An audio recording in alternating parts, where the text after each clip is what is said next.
இப்ப இஸ்லாத்தை பொறுத்த வரைக்கும் அது என்ன சொல்லுது தெரியுமா? அழகா மனிதனுக்கு ஆறுதல் படுத்துது. நீங்க இந்த உலகத்துல நீங்க நிறைய கஷ்டப்படுறீங்க, உங்க கண்ணு முன்னாடி பாக்குறீங்க. என்ன பாக்குறீங்க?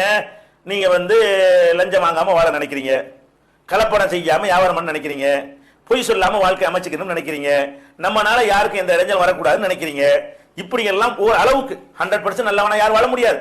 ஒரு அளவுக்கு நல்லவனாக வாழ நீங்கள் நினைக்கிறீங்களே, உங்களை விட யாரு இந்த அளவெல்லாம் தேவையில்லைன்னு நினைக்கிறானோ அவன் உங்க கண்ணு முன்னாடி நல்லா இருக்கான்.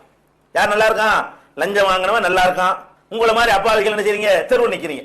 அப்ப நல்லவனா இருக்கிறவன் சம்பாதிக்கவும் முடிய மாட்டேங்குது, செல்வா கூட இருக்கவும் முடிய மாட்டேங்குது, பதவி ஆசை பதவிகளை பெற முடிய மாட்டேங்குது, எல்லாத்துலயும் தரிகட்டு நெறிகட்டு ஓடுறவன் தான் நல்லா இருக்கிறான். இப்படி ஆகும் பொழுது மனிதனுக்கு குழப்பம் வருமா வராதா? வரும். அப்ப இஸ்லாம் எப்படி சொல்லுதுன்னு கேட்டா, ஃபர்ஸ்ட் ஒரு பேசிக் இஸ்லாம் மனுஷனுக்கு செய்யற ஒரு பெரிய நன்மை என்னன்னு பாருங்களேன். இஸ்லாம் என்ன நன்மை செய்யுதுன்னு கேட்டா, அவனுக்கு ஒரு அடித்தளமான நம்பிக்கை போடுகிறது. நீ இந்த உலகத்துல வாழ்றீல, இது மட்டும்தான வாழ்க்கை. இஸ்லாம் எப்படி சொல்லுது பாருங்க, மனுஷன் ஆறுதல் படுத்துது. ஏப்பா நீ கஷ்டமே பட்டுட்டு போப்பா, இது மட்டும்தான் உனக்கு வாழ்க்கையா? இல்ல, இது உனக்கு தரப்பட்டிருக்கிற பெரிய வாழ்க்கையில ஒரு சின்ன ஒரு கடுகு தான் நீ இப்ப வாழ்ந்து கொண்டிருக்கிறாய். நீ 50 வருஷம் வாழ்ந்தால், ஒரு 60 வருஷம் வாழ்ந்தா, ஒரு 100 வருஷமே வாழ்ந்துன்னு வச்சுக்கிறோமே, இந்த 100 வருஷம் நீ வாழ்ந்த என்று சொன்னா அது பெரிய வாழ்க்கையா? இல்ல, பல்லாயிரம் பல்லாயிரம் பல்லாயிரம் கோடி ஆண்டுகள், முடிவே இல்லாத காலங்கள், யுகம் யுகமாக ஒரு வாழ்க்கை உனக்கு தயார்படுத்தப்பட்டிருக்கிறது.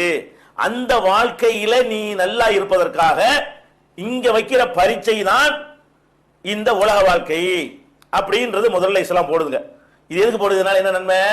இப்ப நம்ம உலகத்துல என்ன கஷ்டப்பட்டாலும் நம்ம என்ன நம்பிக்கை வந்துரு, அடே இந்த உலகத்துல நான் நேர்மையா தானே வியாபாரம் பண்ணுவேன், எனக்கு கம்மியா தானே லாபம் கிடைக்கும், ஆனால் இதுக்கெல்லாம் சேர்த்து அங்க வாங்கிக்கிடுவேன். அப்ப நம்மள ஒருத்தன் கெட்டவன் பணக்காரன் ஆகிட்டான் என்பது நம்மளையும் போய் கெட்ட செயல தள்ளுமா? இப்ப தள்ளாது. நம்ம குழப்பத்தை ஏற்படுத்துமா? ஏற்படுத்தாது. அப்ப கெட்டவர்கள் என்னதான் ஆட்டம் போட்டாலும் ஒருவன் பார்த்து கொண்டிருக்கிறான், கேட்டு கொண்டிருக்கிறான், அனைத்தையும் கண்காணித்துக் கொண்டிருக்கிறான். பார்த்துக்கிட்டு இருக்கிறான், சும்மா ஊம சாட்சியா பார்த்துட்டு இருக்கல, மிதிக்கிறதுக்கு பார்த்துட்டு இருக்கிறான். பார்த்துட்டு இருக்கிறான் என்னது? மிதிக்க வேண்டியவனை மிதிக்கிறதுக்கு அவன் பார்த்து கொண்டிருக்கிறான், பரிசு கொடுக்க வேண்டியவனுக்கு பரிசு கொடுப்பதற்காக வேண்டி அவன் பார்த்து கொண்டிருக்கிறான். அப்ப அப்படியான ஒருத்தன் நமக்கு ஒரு டெஸ்ட் வைக்கும் பொழுது பரீட்சையில சிரமமா இருக்குன்னு ஒழுங்கா எழுதாம விட்டோம்னு சொன்னா அப்புறம் நம்ம உலகத்துல மறுமையில கஷ்டப்படுவோம். அப்ப இஸ்லாம் உலகத்துக்கு பெரிய செஞ்ச நன்மை என்னன்னு கேட்டீங்க, பெரிய நன்மை என்னன்னு கேட்டா, இது ஒண்ணுமே இல்ல, இதை நம்ப வைக்கணும். இந்த உலக வாழ்க்கைங்கிறது பெரிய விஷயமே கிடையாது. எதை சாப்பிட்டுக்க குடிச்சிக்க, நெறிக்கு உட்பட்டு என்ன செஞ்சுக்க, நீ சம்பாரிச்சிக்க, உலகத்தை அனுபவிச்சிக்க, இந்த நெறியை தாண்டி நீ போயிடாத, இவ்வளவுதான் உனக்கு பர்மிஷன் இருக்குது. இப்படி நீ செய்வதனால் உனக்கு பெரிய நன்மைகள் கிடைக்கும் என்று இஸ்லாம் சொல்கிறது.